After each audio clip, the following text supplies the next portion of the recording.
ভাই mobile servicing এর ব্যবসায় যদি ডিসপ্লে আর ব্যাটারি বাকি দেন তাহলে আপনার জীবন শেষ। যে এই ডিসপ্লে বাকি দিবেন হেই করবো কি ডিসপ্লে দিচ্ছেন তা অটোমেটিক কাম করে জির করে ব্যাটারিতে চার্জ থাকে না অমুক হয় তমুক হয়।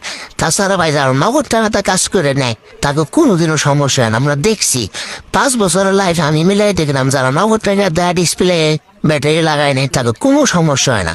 একমাত্র আমার আত্মীয় স্বজন বন্ধু বান্ধব যারা নাকি বাকিতে লাগায় বন্ধু আমার কাছে টাকা নাই তোরে কয়দিন পরে যে মানি বা ওই কয়দিন পরে যে মানি